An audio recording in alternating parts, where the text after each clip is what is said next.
አላህን ይዤ ምንም የሚያስፈራ ነገር የለም። ገንዘብ ይዘሽ ቢሆን ገንዘቡ ያልቃል።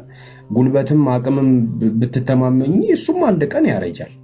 ገባሽ አይደለ? ግን የማያረጀው የማያልቀው ገባሽ? ለዘመኑ ጅማሬም ፍጻሜ የሌለው የሁሉም መመኪያ የሆነው ገባሽ? የኃያላን ኃያል የሆነው የጌቶች ጌታ የሆነው በጌትነቱ ላይ ባርነት የሌለበት ገባሽ አይደለ? በአምላክነቱ ላይ በፍጣሪነቱ ላይ ፍጡርነት የሌለበት ገባሻ? በጠባቂነቱ ላይ በተመልካቹነቱ ላይ እንቅልፍ ሲሆን ማንጎላጀጅ የሌለበት ፍትሃዊ የሆነ ሩህሩህ የሆነ ፍጥረቶቹን የሚወድ ገባሻ? ፍጥረቶቹን ሁሌ የሚጠብቅ ገባሻ? እኔ አሁን ለምሳሌ አላህን ይቅር በለኝ ብሎ ጥፋት አጥፍቼ ይቅር ይለኛል፣ ግን ደግሜ እንደማጠፋ እያወቀ ራሱ ማለት ገባሻ? እንደዚህ አይነት አምላክ ነው። ስለዚህ ይህንን አምላክ ይዤ ነው የምራመደው። ስለዚህ አንድ ሰው ሻሃዳ ያዘ ማለት ምን ማለት ነው? ለተፈጠረበት ዓላማ ፊት ለፊት ቆመ ማለት ነው። ምንድነው የተፈጠረበት ዓላማ ሲባል የፈጠረውን ፈጣሪ ነው፣ እሱ ደግሞ ገዢ ነው፣ እኔ ደግሞ ገዘዋለሁ። እሱ ጌታዬ ነው፣ እኔ ባሪያው ነኝ። እሱ ያዘኛል፣ እኔ እታዘዛለሁ ብሎ እርምጃን መጀመር ማለት ነው። እና ከዚህ በላይ ትልቅ ነገር የለም በህይወት።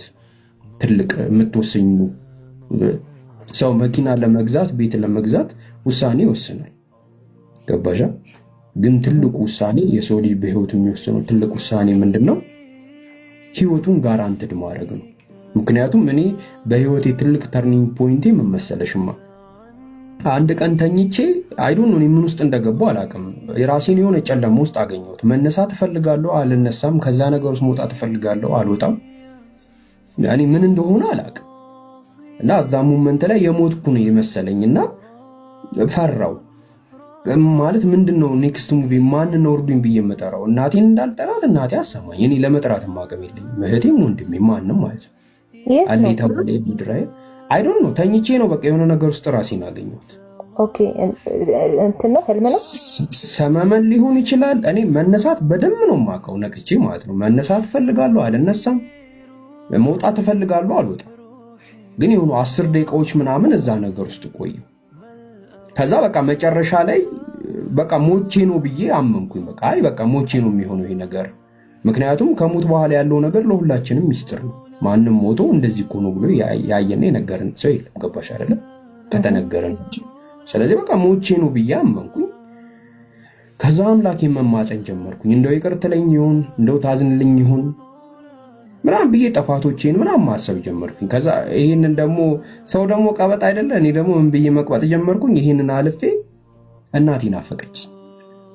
እናቴን ደግሜ ያገኛታለሁ አላገኛትም? እህቴን፣ ወንድሜን፣ ጓደኞቼ። ከዛ ይሄም ደግሞ ሰለችኝና ወደ ምን አሰብኩኝ? እኔ ዝም ብሎ ሰው ነኝ ብዬ አላስብም። ምክንያቱም እኔን የሚመስል ሰው አለ ዓለም ላይ ብዬ በፍጹም አላስብም። እንደኔ አይነት ሰው ያለው እኔ ብቻ ነኝ። እኔ ብራንድ ነኝ። ገባሻ? ቶሎሳ የሚባል ብራንድ አለ። በቃ አንድ ለእናቱ ማለት ነው። ስለዚህ ላይክ እኔ ፈጣሪ የተለየ አድርጎ አንድ ለእናቱ አድርጎ የፈጠረኝ እኔን የሚመስል እኔ ብቻ ሆኜ መፈጠሪ የራሴ የሆነ ፐርፐዝ እና የራሴ የሆነ ዓላማ አለኝ ማለት ነው፣ የማንም ያልሆነ ገባሻ? ይሄ ደግሞ ትልቅ እንትን ነው፣ ትልቅ ምንድነው አደራ ነው፣ ትልቅ ኃላፊነት ነው። ስለዚህ ይህንን ስለማምን እኔ እንዲህ ኖረው እድሜ ቆጥረው እንደሚሞቱት አይነት ሰው መሆን አልፈልግም። በቃ የራሴን አሻራ አስቀምጬ ትንሽም ትሁን ትልቅ ማለት ነው ሚሊዮን ሰው ላይ ይሁን 1000 ሰው ላይ ይሁን 10 ሰው ላይ ይሁን 1 ሰው ላይ ይሁን የሆነ አሻሬን አሳልፌ ላይክ አስቀምጬ መሄድ እፈልጋለሁ። አንድ ሰውዬ በአንድ ጊዜ ሲናገር ምን አለ ገባሽ አይደለ? ህይወት ሁሉንም ሰው እኩል ታደርጋለች አለ። ህይወት ሁሉንም ሰው እኩል ታደርጋለች፣ ሞት ግን ታላላቅ ሰዎችን ለይታ ታሳውቃለች። እና እውነት ሞቱ የሚባሉት የተረሱ ብቻ ናቸው ይባላል። እና እንደዛ ስለማላምን በቃ ሞትኩኝ ማለት ነው። ይሄ ሰላማዊ ብዬ በቃ አዘንኩኝ፣ ልቤ ተሰበረ ማለት ነው።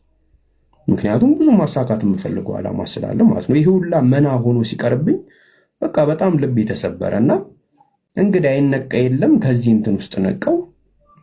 ከዛ ጊዜ በኋላ በቻልኩት መጠን ለአምላኬ በቻልኩት መጠን ለመገዛት እሞክራለሁ፣ እሱን ለመገዛት ምናምን። ከዛ ጊዜ በኋላ ለእናቴ ጥሩ ልጅ፣ ለእህቴ ጥሩ ወንድም፣ ለወንድሜም ጥሩ ወንድም ለመሆን ሁሌ እሞክራለሁ፣ እተጋለሁ። አላህ በረዳኝ አቅም ያው ፐርፌክት ነኝ የሆነ ጽድቅ ምናምን ነገር ሲሆን ላይ አም ትራይ ነው እሞክራለሁ ሁሌ ማለት ነው። እና ከምንም በላይ ግን ደረት የሚያስነፋ ከተኮፈስኩም አይተሽኝ ከተኮፈስኩብሽ አላህን ስለምገዛ ነው። አላህ የሚባል ፈጣሪ ስላለኝ ማንም ከኔ የበለጠ ነገር የለም። ከዚህ የሚበልጥ ነገር ሊኖርሽ የሚችልሽ ነገር የምትተማመኝበት ነገር ምንም የለም። ስለዚህ እኔ ከሞትኩ በኋላ አላህን ተማምኜ ነው መሞቱ፣ ሌላ ማንንም አይደለም። ስለዚህ ይህን እርምጃ ተራመጂ፣ አትሸወጂ ነው እያልኩሽ ያለሁት ከገባሽ ማለት ነው።